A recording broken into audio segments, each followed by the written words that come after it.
Concern family. दीवार पर टंगी सास। पंजाबी में कहावत है, सास चंगी होवे या ते दीवार ते टंगी होवे। संगीता की शादी भी एक ऐसे ही घर में होती है जहां उसकी सास दीवार पर टंगी होती है।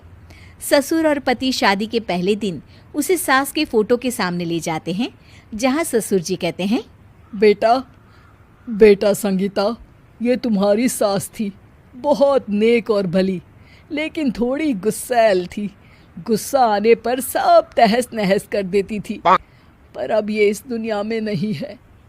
हाँ संगीता, माँ होती तो तुम इनकी कोई बात टाल नहीं सकती थी, वरना तो माँ घर में भूचाल ले आती। संगीता मन में खुश होती है कि अच्छा है कि ऐसी औरत अब इस घर में नहीं है, लेकिन दिखावे के लिए वो जैसे ही सास की फोटो के सामने हाथ जोड़कर खड़ी होती है, ये क्या? सास उसे देखकर मुस्कुराने लगी। संगीता आंखों को मलकर एक बार फिर से देखती है, लेकिन फिर सास के चेहरे का भाव, भंगिमा यानी एक्सप्रेशन बिल्कुल बदले होते हैं। वो अपने पति और ससुर को कहती है, माँ की तस्वीर तो स्माइल कर रही है। ना ना बेटी, ये कैसे संभव है? जरूर तुम्हें कोई गलती हुई होगी, ऐसा कैसे हो सकता है? लगता है तुम शादी की सारी फॉर्मेलिटी करते करते थक गई हो, तुम्हें आराम की जरूरत है संगीता। खैर, सारे संगीता की बात को इग्नोर कर कमरे में चले जाते हैं। वैसे सास की फोटो पर एक्सप्रेशन एक के बाद एक बदलते ही रहते हैं। सुबह होती है, पति और ससुर को काम पर भेजकर संगीता कमरे की सफाई करने में लग जाती है कि तभी उसे आवाज आती है, टेबल ठीक से साफ करो। ऐसे भी कोई टेबल साफ करता है? इससे अच्छा तो ये गंदा ही था।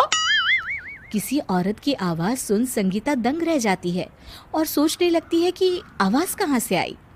आवाज को नजरअंदाज कर वो फिर से अपना काम करना शुरू करती है, लेकिन इस बार तो आवाज बिल्कुल उसके कान के पास से आती है।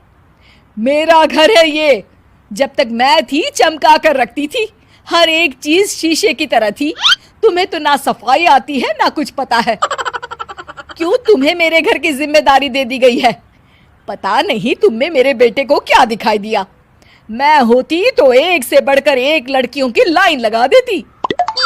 अब संगीता को समझने में देर नहीं लगी कि ये आवाज किसी और की नहीं बल्कि उसकी सास की है, जो दीवार पर टंगी है। वो उसके पास जाती है और कहती है, नमस्ते सासू माँ, मुझे तो कल ही लग रहा था कि दीवार में कुछ काला है। वो दीवार नहीं, दाल होती है पगली। सही पकड़े हैं सासू माँ। तो क्या हो गया आपको जो आप यहाँ भी चैन से नहीं बैठी हैं?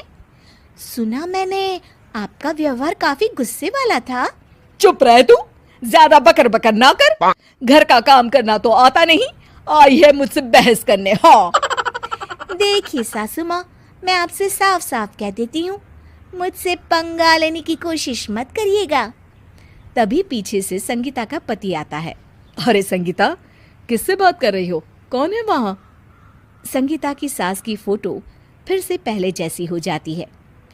आपकी माँ से कह रही थी कि मुझे काम करना आता। अरे संगीता, माना सास के ताने हर बहू को अच्छे लगते हैं, लेकिन यहाँ तो माँ है ही नहीं, तुम तो फोटो से ही। तुम भी लाजवाब हो संगीता। किसी को विश्वास नहीं होता कि संगीता अपनी मरी हुई सास की फोटो से बात करती है। वहीं आए दिन संगीता की सास संगीता को किसी न किसी बात पर आते जाते ताने देती। संगीता को भी अब सास के तानों और उनसे बात करने की आदत हो गई।